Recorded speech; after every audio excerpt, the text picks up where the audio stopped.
আসসালামু আলাইকুম রহমতুল্লাহি ওয়াবারাকাতুহ। এবার আসি কিছু সংক্ষিপ্তভাবে ঈমান ভঙ্গের কারণ। ঈমান শিখা যেমন ফরজ, ঈমান ভঙ্গের কারণ শিখাটাও কি ফরজ। ওযু কেমনে করতে হবে এটা শিখা যেমন ফরজ, ওযু কেমনে ভাঙ্গি যায় এটা শিখাও ফরজ। যদি কেউ ওযু করা শিখছে কিন্তু ওযু কেমনে ভাঙ্গে সেটা জানা না, তো জীবনে একবার ওযু করলে তার আর মৃত্যু পর্যন্ত ওযু ভাঙ্গার সম্ভাবনা নাই, কারণ সে তো ওযু কেমনে ভাঙ্গে সেটাই জানা না। তাহলে একবার ওযু করলে আর কোনোদিন তার ওযু ভাঙবে না, কারণ সে তো ওযু ভঙ্গের কারণ শিখে নাই। এই জন্য ওযু শিখা যেমন ফরজ, ওযু কেমনে ভেঙ্গে যায় সেটা শিখাটাও ফরজ। সালাত শিখা ফরজ যেমন ফরজ, সালাত কেমনে ভেঙ্গে যায় সেটা কারণগুলো জানাটাও ফরজ। প্রত্যেকটি ইবাদতের ঠিক ঈমান আনা যেমন ফরজ, ঈমান কেমনে আনতে হয়, কেমনে রক্ষা করতে হয় এটা শিখা যেমন ফরজ, ঈমান কেমনে ভেঙ্গে যায় এটা শিখাটাও ফরজ। যদি কেউ ঈমান ভঙ্গের কারণ না জানে তাহলে তার কুফরি করার পরেও ঈমান ভাঙবে না, শিরিক করার পরেও ঈমান ভাঙবে না, বেদাতি আকীদা পোষণ করার পরেও তার ঈমান ভাঙার কোনো সম্ভাবনা নাই।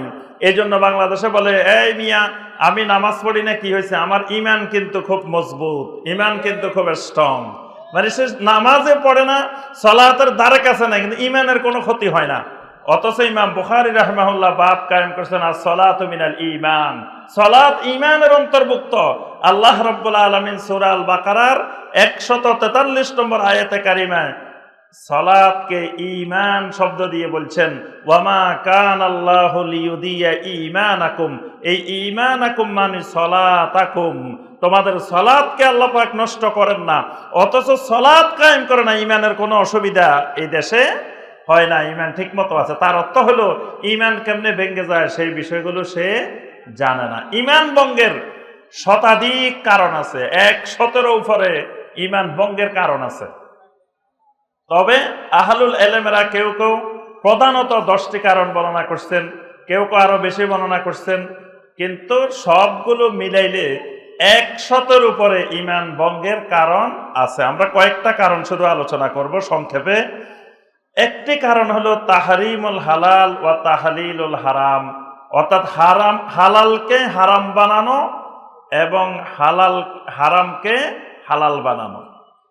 এই আল্লাহ রাব্বুল আলামিন যেটাকে হালাল করছেন সেটাকে যদি কেউ হারাম মনে করে বা হারাম বানায়, অথবা আল্লাহ রাব্বুল আলামিন যেটাকে হারাম করছেন সেটাকে সে হালাল বানায়, তাহলে তার ঈমান ভেঙ্গে যাবে। আল্লাহ রাব্বুল আলামিন হারাম করে দিয়েছেন সুদ। আল্লাহ পাক স্পষ্ট করে ঘোষণা দিয়েছেন সূরা আল বাকারার 275 নম্বর আয়াতে কারিমায়, ওয়া আহাল্লাল্লাহুল বাইআ ওয়া হাররামার রিবা। আল্লাহ পাক ঘোষণা দিয়েছেন হাররামার রিবা, সুদকে হারাম করা হয়েছে। এখন কেউ যদি মনে করে না সুদ না খাইলে আজকের জমানা চলা যায় না, সুদকে বিভিন্নভাবে আপনার বিভিন্ন অজুহাত দাঁড় করিয়ে এই হারাম জিনিসটাকে যদি কেউ হালাল বানিয়ে নেয়, হালাল মনে করে, তাহলে তার ঈমান ভেঙ্গে যাবে। এইভাবে ইসলামী শরীয়তের যত জিনিস আল্লাহ রাব্বুল আলামিন হারাম করেছেন, এর একটা জিনিসও যদি কেউ হালাল বানায় তাহলে সে ঈমান চলে যাবে, তার ঈমান ভেঙ্গে যাবে।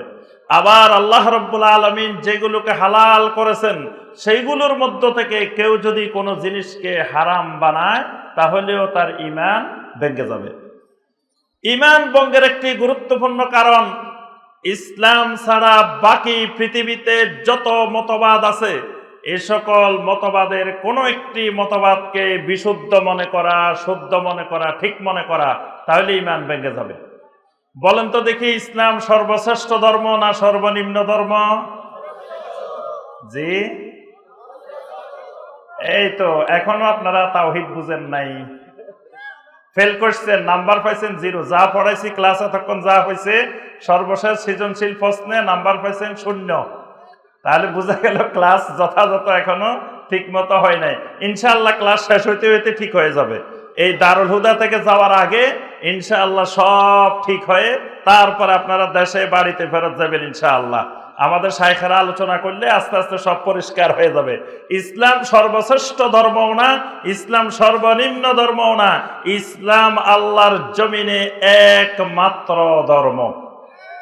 আল্লাহ রাব্বুল আলামিন কোরআনে কারিমে সূরা আলে ইমরানের 19 নম্বর আয়াতে কারিমে স্পষ্ট করে বলে দিয়েছেন, ইন্নাদ-দীনা ইনদাল্লাহিল ইসলাম। আল্লাহ রাব্বুল আলামিনের কাছে একমাত্র মনোনীত দিন হলো ইসলাম।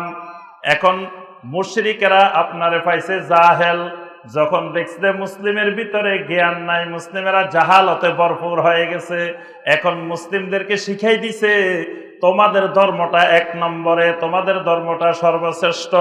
মুসলিম তো খুশি হয়ে গেছে, আহারে আমি নামাজ পড়ি আর না পড়ি, হালাল হারাম মানি আর না মানি, কিন্তু আমার ধর্মটা এক নম্বরে, তাকে খুশি বানাই দিই।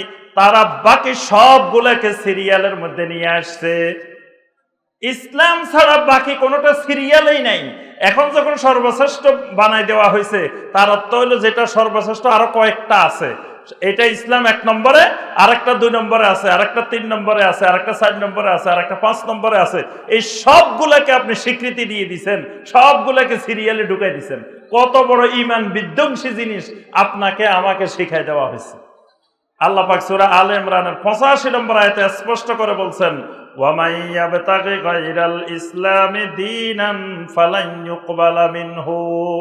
ইসলাম ছাড়া অন্য কোন দিন যদি কেউ তালাশ করে, অনুসন্ধান করে, আল্লাহ রাব্বুল আলামিন গ্রহণ করবেন না। তাহলে ইসলাম ছাড়া অন্য কোন মতবাদ, অন্য কোন তন্ত্র, অন্য কোন মন্ত্র, অন্য কোন দিন যদি কেউ বিশুদ্ধ মনে করে, সঠিক মনে করে, তাহলে ঈমান ভেঙে যাবে। আর ঈমান কি হবে? ভেঙে যাবে। 3 নম্বর ঈমান ভঙ্গের যে কারণ, সেটি হলো ওয়াহদাতুল উজুদ, হুলুলের আকীদায় বিশ্বাস করলে ঈমান ভেঙে যাবে।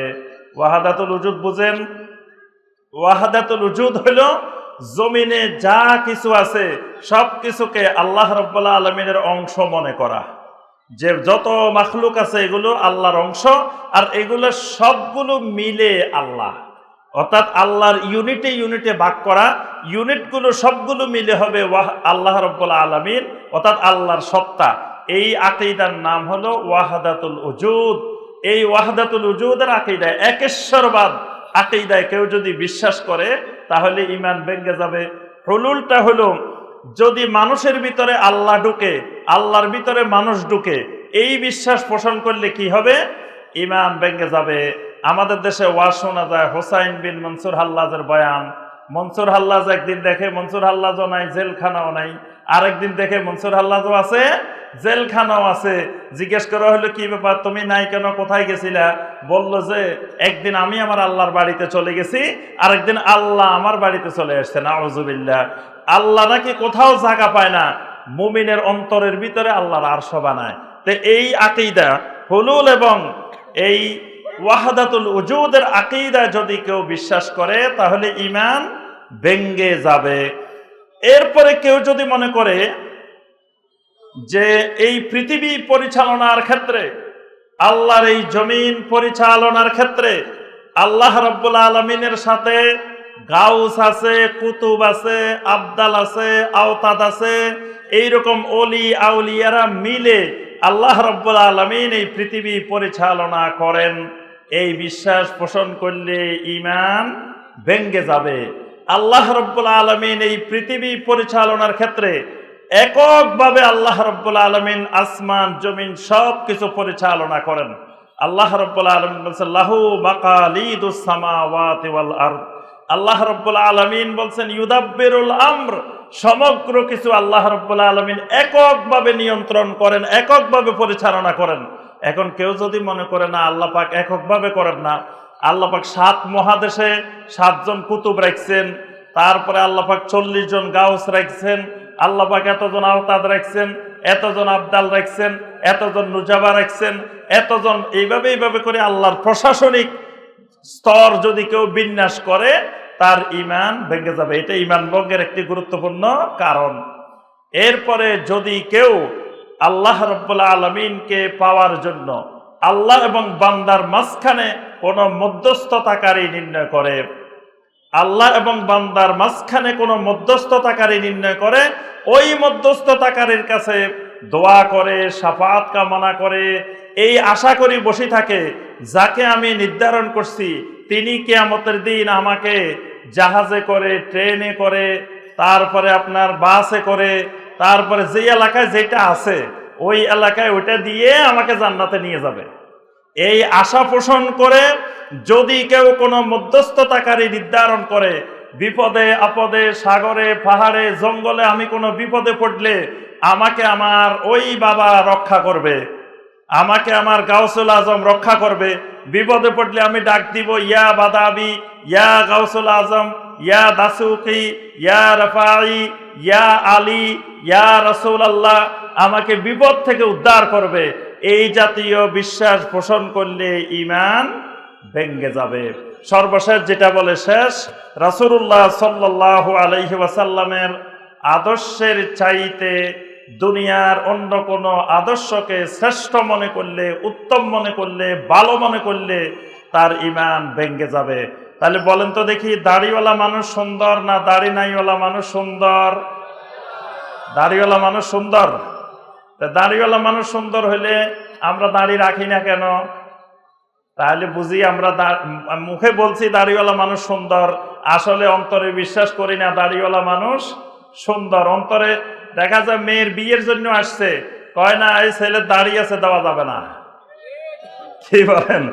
যদি দাড়িকেই মহব্বত করি, ভালোবাসি, তাহলে আমি খুঁজবো দাড়িওয়ালা ছেলে কোথায় পাওয়া যায়। কিন্তু আমি দেখা যায় অনেক শ্বশুর দাড়িওয়ালা ছেলের কাছে মেয়ে বিয়ে দেয় না। তার অর্থ হলো সেই দাড়ি ইসলামের বিধান, এই নবী সাল্লাল্লাহু আলাইহি ওয়াসাল্লামের এই সুন্নাহকে, এই বিধানকে সে অন্তর থেকে পছন্দ করতে পারে নাই, ভালোবাসতে পারে নাই।